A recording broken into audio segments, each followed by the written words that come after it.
everybody, and welcome to Once Upon an Upside on the Hallmarkies podcast. Kami and Kari, we're here with you today. We are ready to review actually February's lineup of UPtv. You might have thought that we forgot about February, but we did not. We just had a few scheduling conflicts, and we are here now. We have 4 movies to discuss, but first we have to talk about the brilliance of Flirty February. Oh my gosh.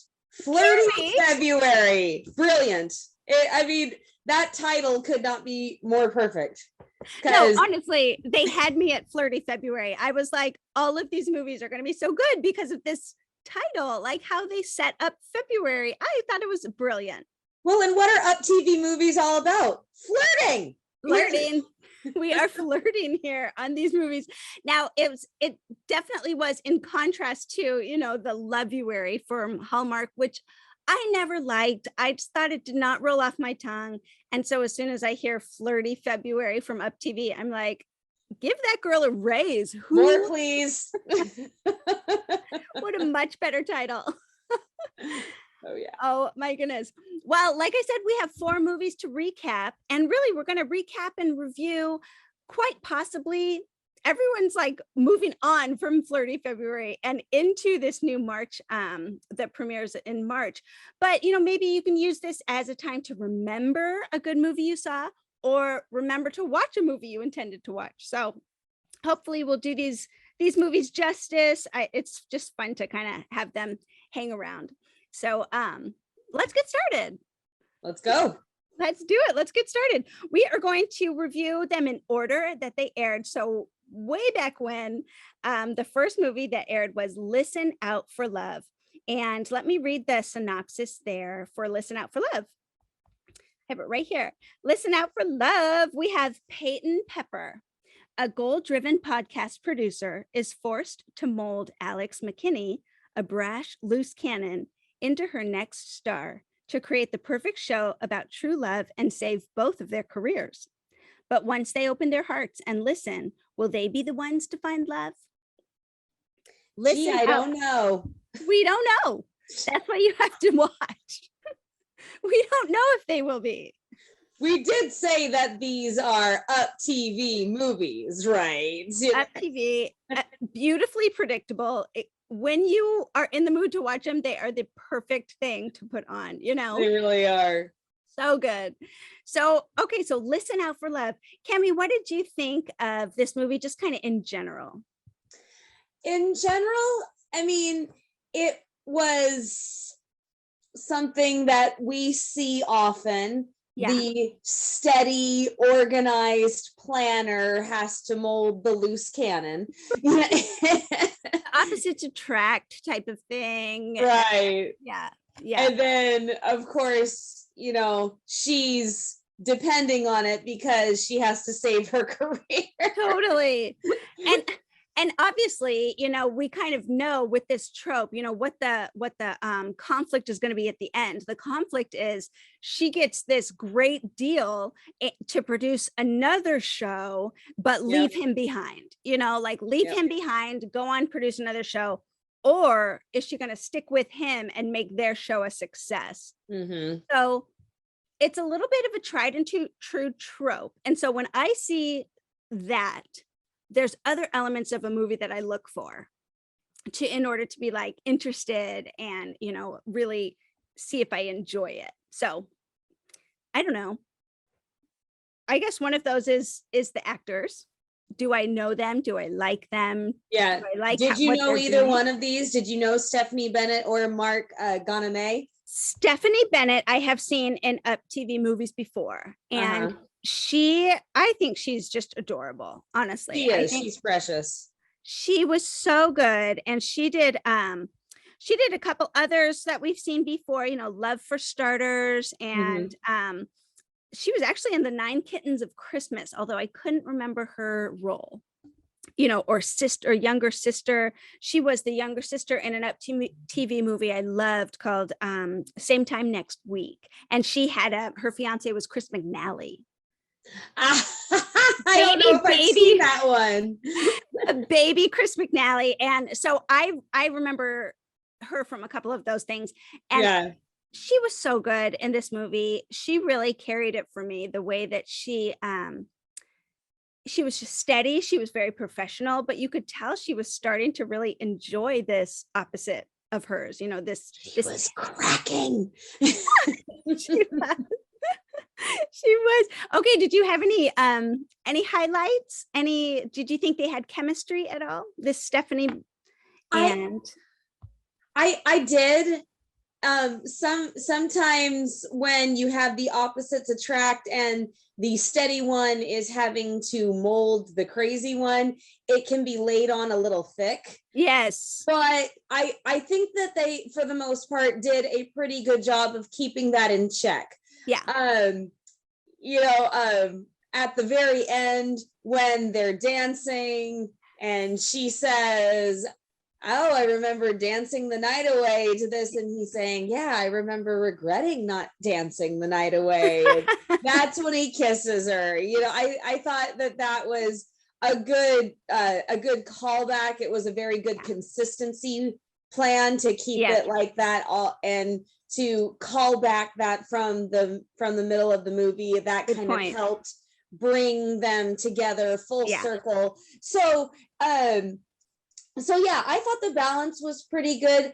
I have definitely seen chemistry pairs that I enjoyed more, but these two were good. These two were great. I actually feel very similarly. I thought they were he really got softer throughout the movie, and he grew on me throughout the movie. You could tell that his kind of this loose cannon, it was an act kind of in order to get his podcast, his show, better numbers. He said at one point, "I knew what people wanted from me." You don't look at me and like, you don't want serious stuff from a guy like me. You want this bombastic type of character. Right. So, I think this movie did a really sweet job at peeling away some of those stereotypes and actually giving their characters a little more depth. Mm-hmm. They really cared for this mutual friend, Jackie. And I loved the element of Jackie in this movie, just because they were doing something good for her. Yeah. In the dating thing personally, and then they were helping out one of her causes. Yeah. And Alex saw that Peyton idolized this woman, and so he said, "Hey, come to lunch. I think you'll enjoy it." Yes. And of course she did, because because she was going to have lunch with her idol. So he had those moments of thoughtfulness. Yes. And you got to, when it came to Jackie, you got to dig under the bombastic. Yes. And you got to see him say things like, "No, don't text Houdini back." Yeah. The great escape date or whatever. Right. and so you got to see him have a softer side for this woman who's I would say kind of like a mom to him. Yeah. And so he helps her out, she helps him out. And then they kind of mutually came together, all three of them. Yes. And, even though the show was canceled, Jackie swoops in and buys the rights to the show, and bada bing, bada boom, the show is saved. It's saved. Everyone has their jobs. Everyone can use all stay that together. money for something, right? Everyone can stay together as this great little friend group. I mean, it really was. It was sweet in the way that they wrapped it up in a nice package and a nice bow. I mean, ultimately, that is what we want to see in these movies. So listen out for love. I mean, I just thought it was just a really nice movie. I would watch it again if it was on my TV, and I probably would like it better actually the second time, kind of I listen. think so. Yeah, it's one of those ones that if you go back and watch it again, that things that maybe you missed before or things that didn't make sense will make more sense. So yeah, I think that a second time around is definitely a good choice for this one. Yeah, me too. So what would you rate this overall? Listen Out for Love. I'm gonna go a 6.5. Just because I need to go back and watch it that second time. Yeah. That is so funny. We are in total agreement on that. I have a 6.5. I didn't want to go lower because I enjoyed so many elements to it. Yeah. And I thought that it was, it wasn't all fluff and stuff. There was some real character to this movie. Mm-hmm. So yeah, I definitely agree. 6.5 from the both of us. From USA Today's best-selling author Jenny Hale comes a story about second chances, family bonds, and finding out who we really are. Butterfly Sisters is the perfect escape for fans of Susan Wiggs, Rayanne Thane, and Susan Mallory. A heartwarming story that will have you laughing, crying, and rushing to those you hold dear. If you loved the Christmas movies based on Jenny's books and are looking for more feel-good, small-town romance, look no further. Available wherever you purchase books or download audiobooks. Find out more at itsjennyhale.com. That's itsjennyhale.com. To our next movie, The Story of Love. The Story of Love. Honestly, we were rooting for this movie from the start. Because it's got Brittany. It's got Who doesn't love Brittany? I mean, I don't think that there is a human in this world who could watch a Brittany Bristow movie and not fall in love with her. She is so great. She is so adorable. And I love seeing her in a leading role. I do too. Like, she plays her characters with such honesty. Yes. She really brings that honest element to a character. And in movies that can be considered fluffy, to have that depth and that honesty is something that I, as a viewer and as somebody who acts, I really appreciate when someone does things like that. And you can tell, you can see. Well, we knew it had Brittany Bristow in it, and I did not recognize her leading man, but he was so handsome in these previews that I was like, I don't care. Who cares? Who cares? I just was like, oh, I hope they have chemistry. So we have Brittany and then this guy, and then it's a writer's retreat. She's a romance writer. She goes on this retreat. That was so cool. So let me read the synopsis. Yep, go for it. Okay. So The Story of Love is about Ruby, an aspiring romance novelist. She joins a writer's retreat in Tahoe in order to win a lucrative book deal. But when Woody, the hotel owner, shows her the beauty of nature, Ruby wonders if she's been writing the wrong kind of stories, which is so sweet. So sweet. What were your general thoughts about The Story of Love? Well, it's Brittany, so of course I'm gonna love it. I thought this one was precious. Yeah. And it had so many familiar faces. Yes. It had Brittany, it had Neil Crone, who is most recently known for When Hope Calls. It had Rosemary Dunsmore that we've seen for years.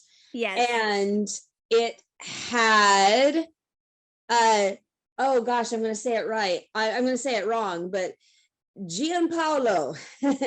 Yes. Gianpaolo Venuta, who played Vincent in Good Witch. And so that was fun seeing him in a completely different character, So yeah, I mean, it's just one of those movies that you sit down with a cup of hot chocolate and you watch snuggled up in a blanket and you just go, you just have this contented sigh after watching a movie like this. Yeah. And it had all of those beautiful elements, the underdog, Yes. romantic fiction, which Yeah. I'm an aspiring author. I'm currently working on a romantic fiction. So, Mhm. so that was right up my alley. And It is. yeah, I mean, I think it's just it's a great, and then you've got the scenery. the scenery in Um, Tahoe. Yeah, I mean- you've got the scenery, and you've got the scenery and a very handsome leading man. So, you can't go wrong. We're not going to complain about that. I mean, this guy Franco was awesome. His Franco Peretti, and I've never seen him in anything else. But Presti. Franco Thank you. Presti. oh, thank you. I even said that wrong. I knew I was going to say it wrong. Excuse me. It's Franco. okay. So you have this great cast already, and this Rosemary Dunsmore who plays Ruby's mother. She said something, the way her mouth formed in a way, I was like, what? I know who that is. And sure enough, but yeah, like I was saying, I recognized her the way she said something and her mouth moved in a certain way that I recognized her from the Anne of Green Gables movies that we love so much. And she plays Catherine Brooks or Catherine Brooke. So such a great cast of characters, really great plot and storyline.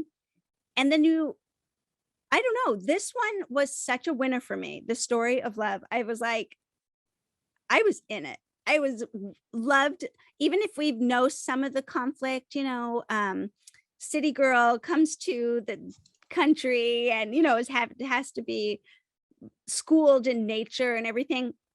Honestly, her and Woody, Ruby and Woody, who we know is the hotel owner, but he was kind of like supposed to coordinate activities for this writer's retreat. Right. He always paired himself up with her because she had the wrong tennis shoes on one time. He called her tennis shoes. He had this cute nickname for her. He always paired himself up with her. And boy, did that win my heart. I mean, that won me over. He was just so precious with her. And when he put her on his back yes. to carry her down the mountain because she literally could not take another step. I thought I was gonna die. I mean, he played it off very lightly. He's like, honestly, okay, come on, climb on. The Woody Express, is that what he called himself? Yeah, get on the Woody Express. He was so sweet with her. Plus, they had this funny slow motion part in the movie that I kind of laughed at. When she throws back her hair, the golden sunlight shining on her beautiful blonde hair, motion waves. He is falling in love. But I thought that was so cute because this is a romance writer's retreat that he has just scoffed at this whole time. He is scoffed. And then he has this typical, stereotypical romance moment, TV moment. And it just played it off so well in the movie for laughs, but also for seriousness. He for really sparks. He was falling for her. He had sparks. And and you have Dean, whom I am assuming is his uncle. Right. It never actually says, but he talks about Woody's father. So I'm assuming that he's either very good friends with his father or his brother. So he says, you better close your mouth there. That is the way I used to picture my future husband when I was younger. Right. That is the way my future husband is going to see me. Yeah, I don't think Will saw me that way the first time he saw me, but that's probably okay. did. He did. Well, their whole little falling in love type of story over the week, he really tries to actually guard his heart because she's a vacationer and he knows that. And he's like, you don't date the vacationers, and she's like, I don't live here. He's a hotel owner. I'm not very much into nature and stuff. But can we jump way even to the end? Like, sure, they have this conflict. He encourages her to be a better writer because he believes in her. She stands up for herself and doesn't sell the rights to this book that this famous author really likes, and he actually wants to own the rights to this book so he can produce it. And she'd be there, but she'd get lost like in this whole business thing. She stands up for herself. He gets super tender. He reads her favorite author, stuff like that. She realizes she wants to go find him and tell him, I didn't take the deal. I want a relationship with you instead. Well, he is out in the middle of the lake, and they already had this awesome scene in a canoe where she just is nervous and he's, teasing her. Well, she takes a canoe. Whoa. If we're gonna talk about that, then we need to talk about the fact that he completely freaked her out when he dove the oar into the lake and her. He did, and she was so nervous. She has no smarts, like wilderness smarts. And they float. They float. They float. He was so cute about it. So anyway, she paddles out to him. She cannot get control of her canoe. He's kind of like suit. She's in a business suit. He's in a business suit. She's or he's not in a business. She is. She's in a business suit. But this was the best part, I thought, that really highlighted their relationship. He's kind of hurt by her still. He's kind of mad at her still, but she needs help. She's going the other direction. She's like, I can't get to you. And I can't get over this. And he just he helps her out. Okay, I'll come to you. Wait, put the oar in that way and he just I'm coming. He just comes right to her. He's so gentle. He's so kind. And from that moment on, I was like, I believe it. Sure. She's going to move there. She's going to live there. She's going to do fine. Cause I believe their story, Yeah. They were adorable. What was your favorite scene? Oh gosh. I loved when he gave her the hiking boots.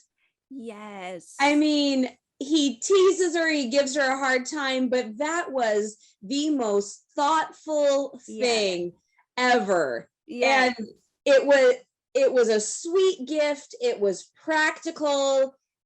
If they had been a little deeper into their relationship, it would have been considered romantic. But at that point, I would call it more sweet and thoughtful. Yeah. But I loved when he gave her the hiking boots. It's just who he was. He was that. Yeah. He was Woody. He was this backwoodsman, but he had such a romantic heart, and he was just so great. Well, this one was a winner, folks. I mean, if you have not seen The Story of Love, which my son was like, it's the story of love. Wow, the story. I was like, well. Not exactly, hun. Right. But it's a good story of love. No, if you haven't seen The Story of Love, definitely go find it. It is worth watching. It is such a good movie. Kami, what would you rate this movie? Oh, I'd give it a solid 9. Yes. Yeah. Yes. This is so fun. We are so in sync today. I also gave it a 9. It was my favorite of the month.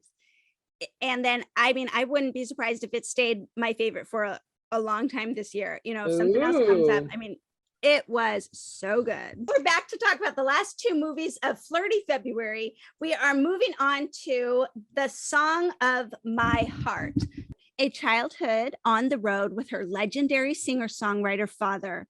Organic tea shop owner Bonnie High Street wants nothing to do with the music business. But when she helps music sensation Ryder Jameson develop lyrics for his new solo album, she rekindles her long abandoned dream and falls in love. One standout performance, I have got to say, and I was totally curious on what you thought of this, but here we have 2. Let's see, Lainey McCauley, I recognized from Chesapeake Shores. She was a small character a short character, short-lived in season 4. So I totally recognized her. I really like her. Sebastian Pigott was new, but he was sweet. He was a sweet leading man. Mhm. But what did you think of Mr. Martin Cummings himself playing Hank High Street, the old rocker? What did you think of him? Why would I know that name? When calls the heart. When goes the hurt? Well, and I don't know if you picked this up. It took me a minute, but I'm sitting there watching it, and my daughter, she says, "Is that Henry?" And I went, "Yes, that is Henry." And then his name is Hank in this movie. I was like, "Huh." That's right. Huh. Well, I did not recognize him at first. It took me a scene or two, and then I was like, I know that guy. I know him. But he played this character so differently than Henry on When Calls the Heart. Completely. I mean, he was a rocker. He's loose. He's sitting in funny positions. He's like, hunched over, and He's very casual with his daughter. so casual. I mean, when he and Alice come up to them, and Alice says, "Oh, we don't want to impose," and he says, "We absolutely do. Night, kid." Yeah. He was so cute. Well, we had a lot of things kind of going on in this movie. We have the music background. We have her dad who's retired, yet now she has opened this organic tea shop, which I love tea shops. I really wanted to go to this one. I thought it was so cute. But I wanted to try that chamomile peppermint blend because I'm very into herbal tea. And so when I heard chamomile peppermint, I will try a cup. Thank you. Well, she is not only opened this shop, but she's also a poet at heart. And she has such a way with words, and she writes this poetry. She had a reading at her new shop. I love that she was writing them in her ticket book. Right. And then her best friend and business partner gives her a little notebook. My best friend, Sarah, when we started writing together for my birthday, she sent me a notebook. Oh, and that's sweet. I love you. So she was a great best friend. That spoke to me. I believe it. Well, she was a really fun best friend, really kind of held down the fort. She was fantastic. Bless her. Yeah. So we have this musician who has writer's block. He has all the music he can write, but he has writer's block. Comes into her tea shop and kind of like interrupts this poetry reading because he recognizes his hero, Hank High Street. Yeah, but who does that? Somebody's talking and then you just, I thought that he was trying to catch up with him. I thought it was somebody that he knew in the past. No. And then he looks at him completely unfamiliar, and I went, did you seriously just interrupt this with a very bad first impression? Oh, it was bad. But that was kind of cool because they addressed that, and Hank was like, it would help a lot if you apologize to my daughter, and then it got them talking and stuff. So I like the idea. I was very intrigued by the idea of a pairing like this, a musician with a lyricist. Mm-hmm. We've seen this a few times in other movies, Hugh, why do I forget his name? But Drew Barrymore was in a movie kind of like this, and that was kind of sweet movie. So I like the premise. She definitely was a very good lyricist. I mean, that stuff just came out. She didn't even have to try. Well, I was when I saw that, I was like, man, why can't words come out of me that easy and that fluidly? so fluent, so good, and they were a good pair. But what were some of the highlights to you in this movie? Why did you like it? Did you like this movie? I did. Yeah. The chemistry between them was very, very sweet. Yes. And I really liked it. It felt like it was on a rise and it didn't quite get to the peak. Yes. It wasn't magnetic, yeah, but it was sweet and steady. Yeah. So I really liked that. And for instance, the scene where they're taste testing the cakes. Yes. And, and he hands his card. I also do weddings. Oh, we're not dating, you know, her mouth Right, is yeah. full of cake. We're not dating. And Baker goes, not yet. Yeah. And Ryder says on the walk back to the tea shop, I can't wait to tell my mother. I just thought that was cute, that this grown man who it can't wait to tell his mother. I was very, very glad Yeah. when Bonnie didn't get mad at him Yeah. for putting her words to music, Yeah. because it looked like she was going to. Yeah. And I went, oh, no, you don't. Oh, no, you don't. You know, I mean, because what woman does not want this amazing singer to put her words to music and then serenade her with it? Come on.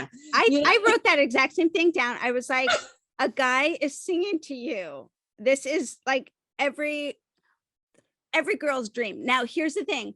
I say that very loosely, knowing that some girls are like, that's not my dream. I didn't think it was mine either. But my husband does play the guitar, and he would sing to me when we were dating. And I was like won over. I thought that was so precious and so sweet. And I was like, well, I didn't think I wanted this, but sure enough. My husband doesn't play an instrument, but we would go dancing. At our church would hold dances. Yeah. And he would sing Hey There Delilah. Oh. Well, every time it played, he would always ask me to dance, even if we hadn't come to the dance together before we were a couple. And instead of Hey There Delilah, he would sing Hey There My Kami. Oh, how cute. I mean, and he sang it to me every time we danced to it. And that ended up being a song that we danced to at our wedding reception. So, yeah, I mean, I'm sorry, but even a woman who professes to be the least romantic, right? I don't know how you can resist that. And so I was very happy. I understand the whole betrayal aspect, Right. even though what she was mad about was that her former fiance stole her song. And he obviously didn't steal her song. He put her name on it. So that bothered me. But the fact that she didn't get angry, just that he put her words to music and then sang it to her. I was like, don't you dare. Don't you dare. And she didn't. This is the cutest thing ever. Well, yeah, that was good. You know, it just took her, she had a bad reaction, but then she came back and righted her reaction. Yeah. She was mad at him for doing which he didn't do, for doing what her former fiance did and stole a song and didn't give her credit and stuff like that. Well, here we have Ryder, who has been so encouraging of her this whole movie. He really has just like, oh, you've got to do this. You have such a gift. You know, it's not been super pushy. It's just really been encouraging.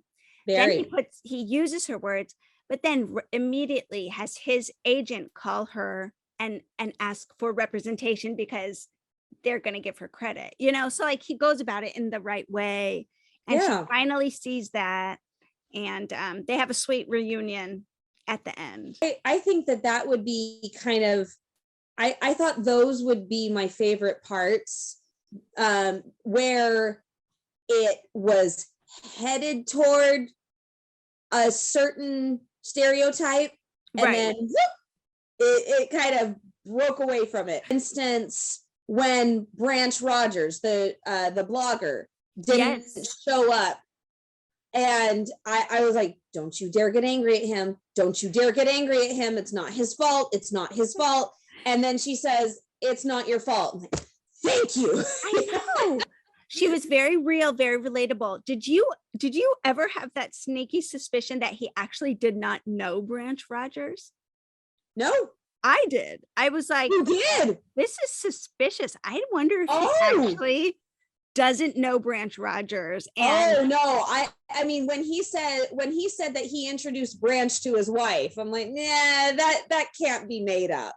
Well, okay. I wondered if he was playing it and he was gonna like deceive them. But sure enough, Branch Rogers walks into the patio, and is right there, and is definitely who he said he was. And traveled with the band. Yeah, he totally redeemed himself. Yeah. So I had a few moments like that too, where I thought maybe the story would go a different way than it did. And it ended up just being like kind of staying in its lane, just being a really nice, sweet movie. It really was very sweet movie. The other thing that I really loved is for the Strawberry Festival. Ryder says, "You've got yourself a date," and she just smiles instead of doing that. "Oh, it's not a date." I'm like, right. I had done before. I was kind of gearing up for it. I'm like, and she just smiles, and I went, "Thank you." Yeah, thank you. So yes, it was a date.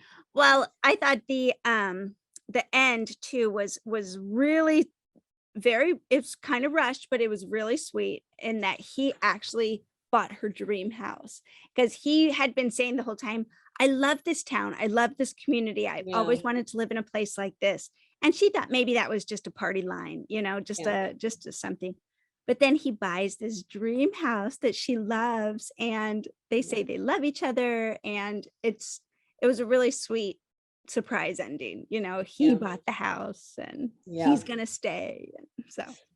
And obviously he bought the house for her because they are there for him. He's in it to win it. So yeah, he definitely was. He proved that. I thought it was so sweet. So what would you rate this movie, The Song to My Heart? So like I said, the chemistry was adorable, and every time I thought it was going in the direction that a lot of these movies go, it turned. So that was a big winner for me. The chemistry just didn't get to that electric level that I wanted. It was sweet, it was steady, it was nice, but it was just a hair shy of that electric level that I really like. So I'm gonna give this one an 8.25. Okay, an 8.25. I actually gave it a 7. Okay. So I was a little lower, and not saying that, I don't think 7's a bad rating. It just was, like I said, it was just a nice movie to me. Hank was probably my favorite character. He just was goofy and loose, and his funny little mentor dad. He wanted to. Well, and the whole, "Oh, it's not a date. I thought it was a date." Yeah. I would be very pleased if it wasn't. Just stop talking, Dad. I thought he was so great. I thought great. So that is A Song to My Heart. Find that movie maybe on the Friendly channel or UPtv if it plays it again, because it's definitely worth a watch. We'd like to take a second and thank our sponsor for this episode of the podcast. It's the Hallmarkies merch store. Are you looking for that perfect gift for the postable, hardy, or Hallmarky in your life? What about getting that t-shirt or hoodie that will help you stand out at your next holiday party? Now is the time to check out the Hallmarkies merch store. Full of festive designs by artists like Jessica Miller, Carrie from Hallmark Comics, and more. You can even have more than just shirts, but totes, cell phone cases, notebooks, mugs, and more. And it isn't just Hallmark. We have designs for Anna Green Gables, Man from Snowy River, The Nanny, and more. Every purchase at the merch store goes to help support the podcast and allows us to make the great content you know and love. There are frequent sales, so go to tpublic.com/stores/Hallmarkies or see the link in the description. That's tpublic.com/stores/Hallmarkies. Here we are onto our last movie of Flirty February, and it is A Wedding to Remember. And what a way to end. What'd you say? I said, and what a way to end. A Wedding to Remember. What a way to end. Now, this movie stars real life couple Grayston Holt and Christina Rosado. And I liked them together. By the way, I just thought that they were so cute. But let me read the synopsis of A Wedding to Remember. Mm-hmm. On opposite sides of a development project, Olivia and Brian are surprised to find that they are the maid of honor and best man at the same wedding. They have to put their feelings aside to save their best friend's wedding, which may turn out to be their own as well. their own wedding. I don't know. That may turn out to be, love for them as well. Their own love. They're in love. I have to tell you, I loved this movie. I loved it. I thought it was so good, and it was so I agree. fun. I mean, good. Okay, I'm glad that you agree. Their banter, I agree. Did you love their banter? Oh, it was fantastic. I actually talked to Grayston about this movie a while back, right after because it released in Canada way before this February. It was one of the movies that ventured forward in COVID. Oh, it was one of those starting out movies that was right as COVID was in the thick or just beginning to open up. Yeah. After lockdowns. Okay. And so he and I talked about this, and one of the things that he said is, because I asked him, what is it like to play a couple on a movie when you're a real life couple in real life? And he said, the hardest part was to not act familiar with her. The hardest part was being awkward. Yeah. And like I wanted to reach out and rub her arm, and I'm like, no, don't do that. Because precious. It was cute. Well, I mean, they were such good actors in this, because I liked it because I knew in real life they're a real couple. But it's always more fun to watch when you know that. Right. And they played it so well, though. They were like, okay, like they were awkward and stuff together. But the cool thing was, starting out, when they're on opposite sides of a business deal, they both wanted to pitch their idea for this one land, and they both had very good ideas: a community garden versus affordable housing, and they both, as the story moves on, they get to understand each other's motivations for their projects. They get to they really respect each other's ideas and insights about the projects, and take them out of the workplace and onto this neutral ground where they're the maid of honor and the best man. They really had some fun moments where they were forced to be together, because they what was it, their best friend and their two friends. So his best friend from college and her best friend from childhood were getting married, and they were fighting, and they were going to call off the wedding, but these two wanted them to be together, and so they kept planning romantic things for these friends to do together.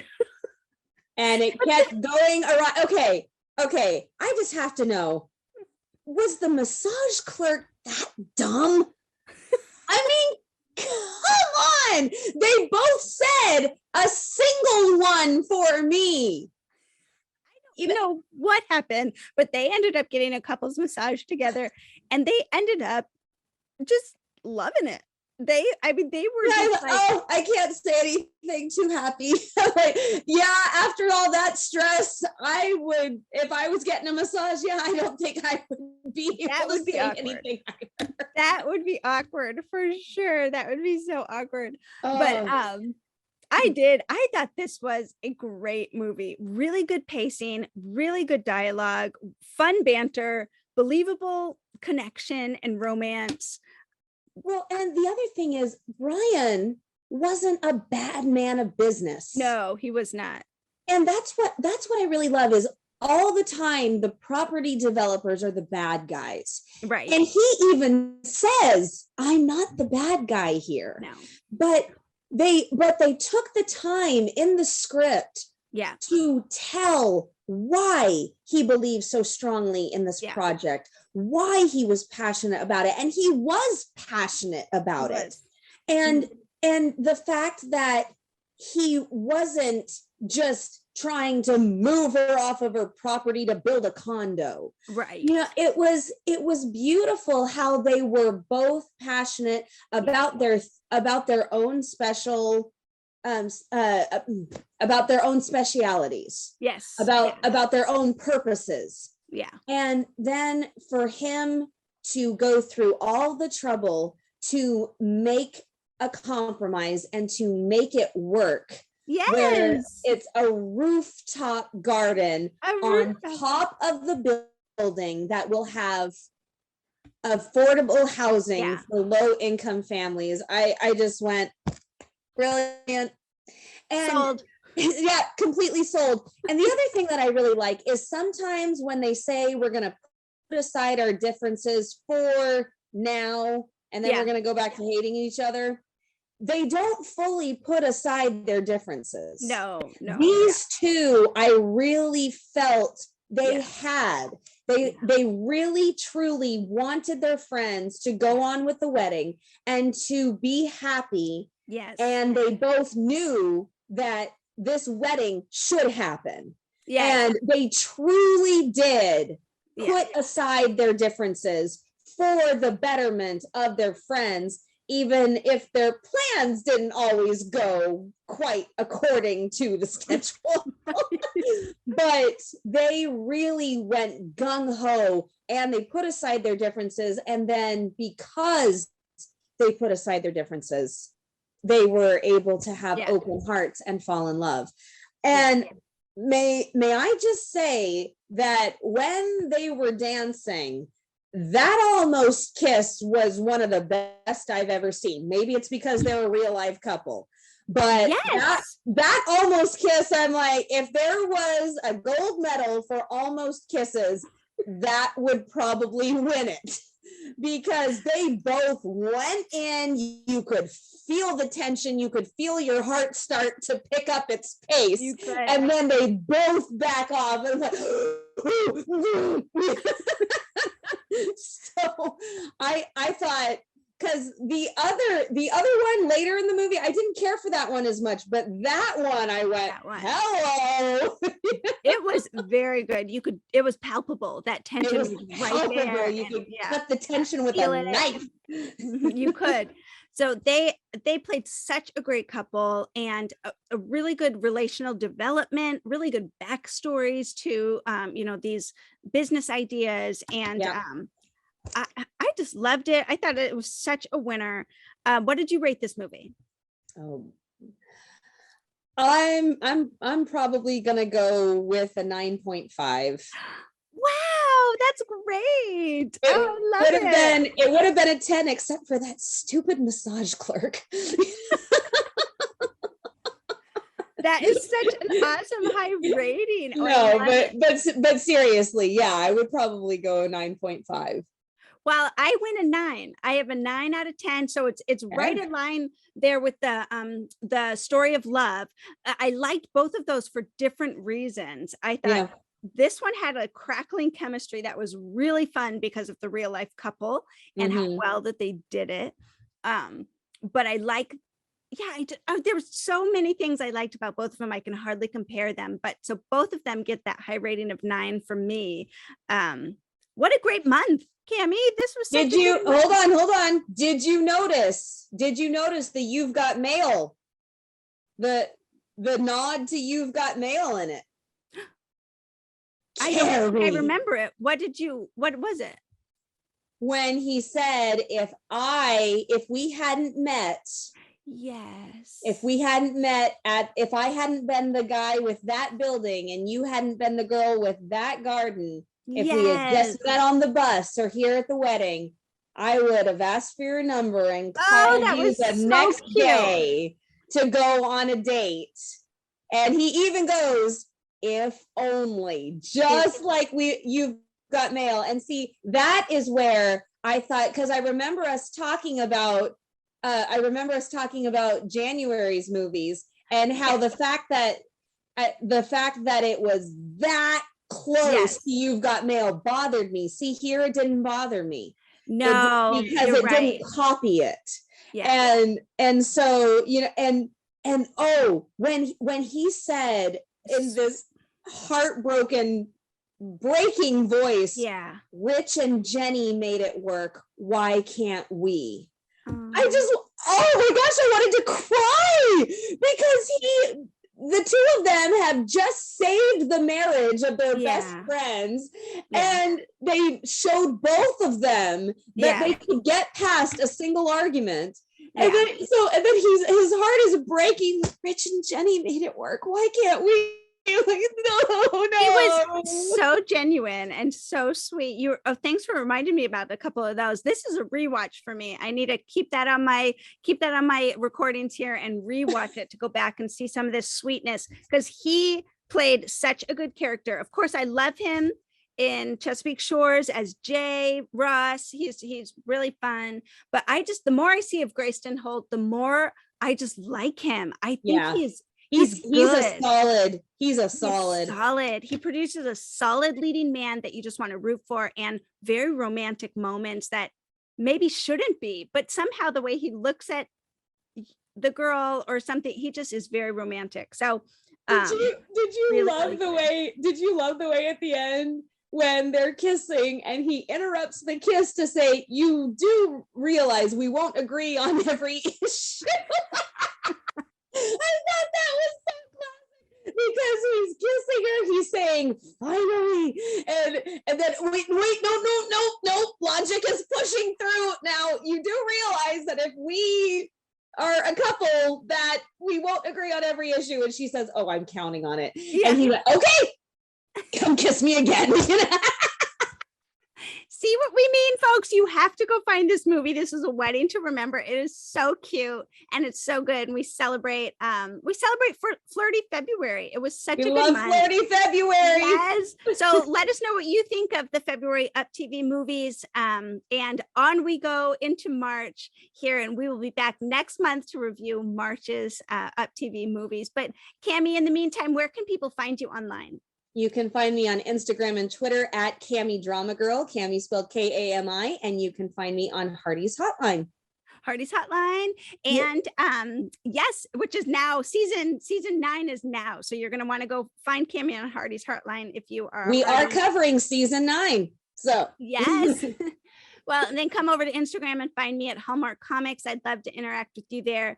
Of course, always follow Hallmarkies podcast all over social media. We have things like this, Once Upon an Upside, once a month. We're covering TV shows that have some interest. We're covering all of Hallmark channels, all that they produce with the series and the movies and everything. We just have a lot of fun there with interviews. And obviously, you guys know the drill. Follow Hallmarkies podcast and leave us ratings and all that good stuff. And if you go check out the Wedding Veil trilogy, Casey and I are wearing our wedding veils. Oh, so cute. I did see that, actually. That's so cute. Yeah, go check all that out. That's so much fun. Thanks for joining us for the February recap of UpTV. So we'll see you next month on Once Upon an Upside. Bye, everybody. Bye, guys.